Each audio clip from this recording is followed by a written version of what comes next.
आयुर्वेदिक treatment घ्यायला जे आता बघतायत पहिल्या किंवा दुसऱ्या स्टेजला ज्यांचा कॅन्सर आहे, तर त्यांनी कुठल्या स्टेजला यायला पाहिजे? कारण खूप लोक म्हणतात की दुसरी स्टेज झाल्यानंतर मॉडर्न शिवाय त्याला पर्याय नाहीये, केमोथेरपी रेडिएशन शिवाय त्याला पर्याय नाहीये. पेशंटच्या अँगलने विचार करायला पाहिजे, कारण पेशंट हा त्याला कॅन्सर म्हणल्यानंतरच त्याची झोप उडते. तो इतका कन्फ्यूज होतो. आयुर्वेदिक वेगळं सांगतो, सोशल मीडियाचं युग आहे आणि तो कन्फ्यूज होत जातो. पण त्याला जर कसं एक व्यक्ती जसा सर्वस्वी नाही तसं सायन्स सुद्धा सर्वस्वी नाही. फर्स्ट स्टेज सेकंड स्टेजमध्ये सर्जरी केली, सर्जरी मग कुणाची असो, एका भागाचं काढून टाकणे याला सर्जरी म्हणतात. ती ॲलोपॅथिक सर्जरी केली, त्याच्यानंतर पोस्ट ऑपरेटिव्ह सर्जरी ट्रीटमेंट आयुर्वेदाची घेतलं तर एकदम एक्सलंट. त्याच्यात काही वादच नाही की त्याच्यासारखा उपायच नाही. थर्ड स्टेज आणि फोर्थ स्टेज जे आहे, काही इनिशियल स्टेजला जर ॲलोपॅथिकचा औषध वापर केला तरी काही बिघडत नाही, पण ते सुद्धा बॅलन्स करता आला पाहिजे. इम्युनिटी चांगली असेल, शरीराची स्ट्रेंथ चांगली असेल तरच कुठलं तरी औषध काम करणार. आणि शरीरच गेलं म्हणजे त्याचा फायदा काय होणार? ही जी केमोथेरपी आहे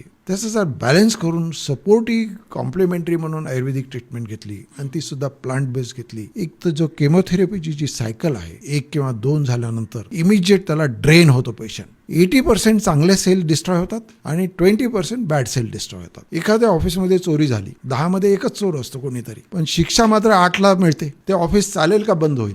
तसंच शरीराचं घडतं, कारण त्याच्यासोबत चांगले सेल जातात. म्हणजे डायजेस्टिव्ह सेल जाणार, भूक लागणार नाही, उलट्या होणार, हेअर जाणार. केमोथेरपीने तेच होतं. ते मिनिमम साईड इफेक्ट्स होण्याचं काम प्लांट बेस्ड मेडिसिन होतं. तर आयुर्वेदाचा एक समज आहे की उशिरा औषध काम करतं. हो, एक्झॅक्ट तोच आहे की ठीक आहे, समूळ नष्ट होत असेल पण इतक्या उशिरा काम करतं की तो आजार तसाही बरा होईल. फॅक्ट असा आहे, शरीरामध्ये कुठलंही काही गेलं लगेच त्याची रिॲक्शन होणार. प्लांट बेस्ड मेडिसिन सुद्धा 48 आवर्समध्ये त्याचा परिणाम लगेच होतो आणि पेशंट हॉस्पिटलच्या बाहेर येतो. मग थर्ड आणि फोर्थ स्टेजमध्ये जर आपण ती जर तशी औषधं वापरली तर त्याचा चांगला फायदा. कारण केमोचा रेडिएशनचा हा टेम्पररीच फायदा. त्याला परमनंट मॅनेजमेंट करायची असेल तर त्याला प्लांट बेस्ड शिवाय दुसरं सोल्युशनच नाही मी म्हणतो.